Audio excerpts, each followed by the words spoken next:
मुस्लिम बहुल इलाकों में कांग्रेस को जो वोट पड़ रहे हैं उसका फायदा बीजेपी को हो रहा है। झुग्गी झोपड़ी के इलाकों में भी बीजेपी ने जो फ्रीबीज दी शायद उसका असर हो रहा है कि झुग्गी झोपड़ी के इलाकों में भी बीजेपी को बढ़त दिख रही है और कई जगहों पर बीजेपी जो है वो बेहतर प्रदर्शन करती दिख रही है। से प्रभावित होकर मिल्कीपुर के महान जनता का अपार जन समर्थन मिला, इसके लिए वहाँ के मतदाताओं का मैं हृदय से आभार व्यक्त करता हूँ। धन्यवाद।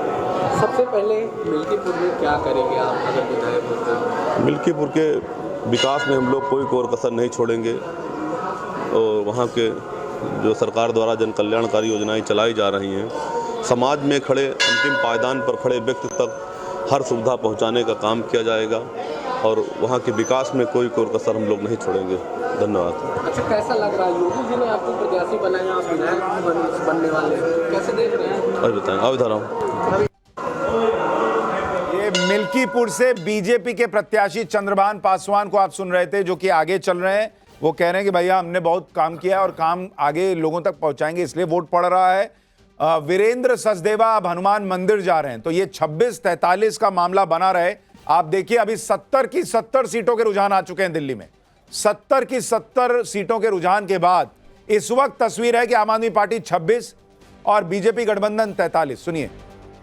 अरविंद केजरीवाल ने जिस तरीके से बताया कि उनके विधायकों को बीजेपी के द्वारा 15-15 करोड़ रुपए के जो है सो पेशकश की गई। हार और निराशा जो है वो आदमी को कितना विचलित करती है, वो कल हमें देखने को मिला अरविंद केजरीवाल और संजय सिंह के बयानों में। पहले से बहाने ढूंढना हार के, 16 नाम नहीं बता पा रहे हैं, कोई 7 बोलता कोई 16 बोलता है, स्क्रिप्ट भी ठीक से नहीं लिखी है। तो मुझे लगता है उनकी चोरी झूठ जो आदत है वो अब धीरे धीरे दूर होगी। जनता जब परिणाम दे देगी तो ये आदतें भी इनकी सुधर जाएंगी। आज के रिजल्ट को लेकर सर आप आश्वस्त हैं? आज मैं पूरी तरह से आश्वस्त हूँ। माननीय प्रधानमंत्री जी के नेतृत्व में हमने चुनाव लड़ा, निस्संदेह जीतेंगे। तो सुना आपने दिल्ली के प्रदेश अध्यक्ष वीरेंद्र सचदेवा जिनका साफ तौर पर कहना है कि निस्संदेह इनकी सरकार बनने वाली है और वीरेंद्र सचदेवा इस वक्त जो है अपने घर से। देखिए इस वक्त आपको एक बड़ी खबर बता दूं। बड़ी खबर यह है कि नई दिल्ली सीट से अरविंद केजरीवाल सुबह से लगातार पीछे चल रहे हैं। अरविंद केजरीवाल इस वक्त जो हमारे पास आंकड़ा है, इस वक्त भी 1500 वोट से पीछे चल रहे हैं नई दिल्ली की सीट से।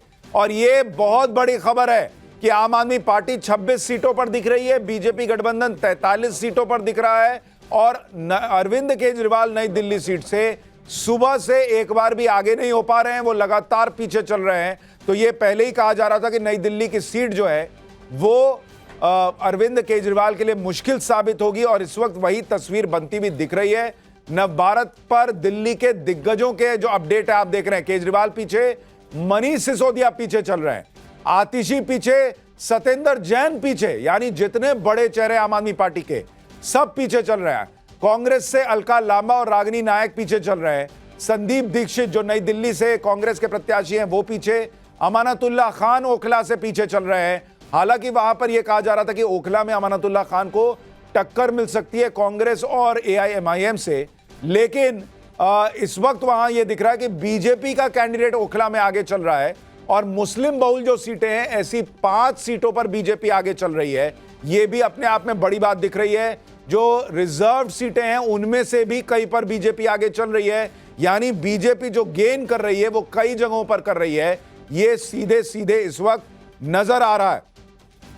अमित जरा ये बताइए कि ये जो मुस्लिम बहुल सीटों पर बीजेपी आगे चल रही है, ये क्या खेल हुआ है?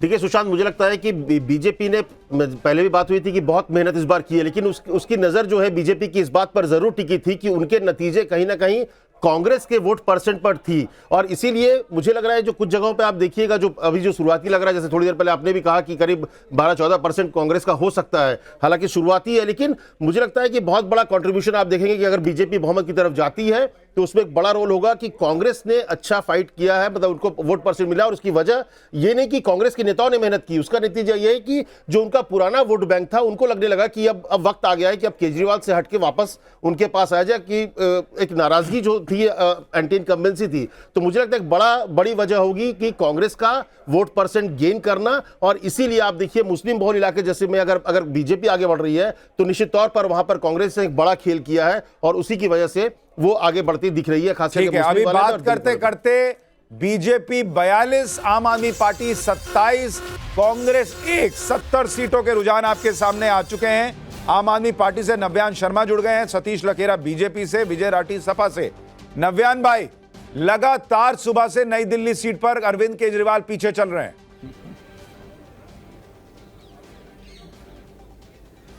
देखिए, बहुत बहुत नमस्कार। और मैं तो ये कहना चाहता हूँ कि बीजेपी को थोड़ी और आधे पौने घंटे की खुशी लेने दीजिए, क्या हर्ज है इसमें, थोड़ा बहुत खुश होने दीजिए। लेकिन रियलिटी ये है कि बीजेपी अभी थोड़ी देर में आपको पता लग जाएगा, 55 से ज्यादा हमारी सीटें आ रही हैं दिल्ली के अंदर। उसकी वजह यह है कि वोट पाने के लिए जनता चाहिए होती है, जनता वोट करती है।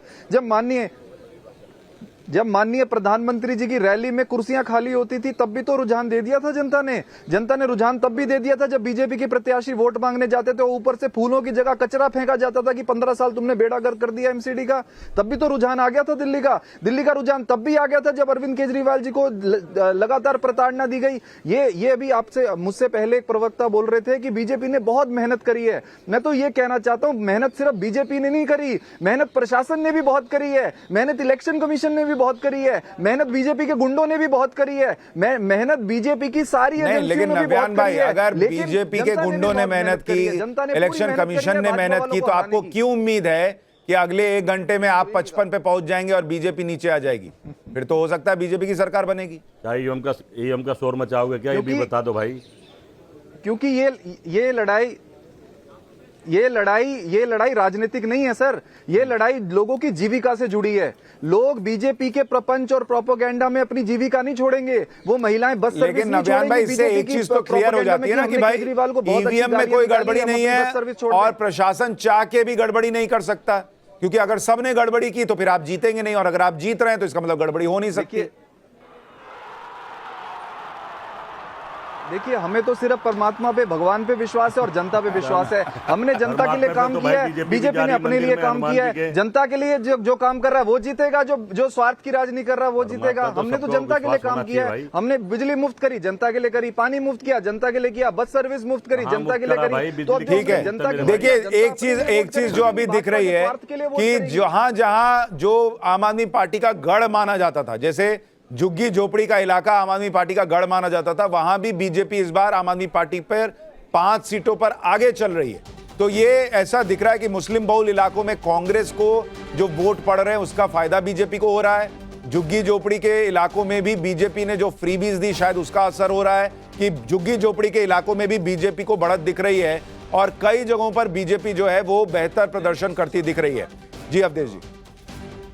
लोगों को केवल फ्रीबीज का नहीं, झुग्गी झोपड़ी के लोगों को जब आप निकलेंगे तो ज्यादातर झुग्गी झोपड़ी के बाहर जो है सड़कें नाले में बदल गए, गंदे पानी उनके सड़कों पर मिल रहा है।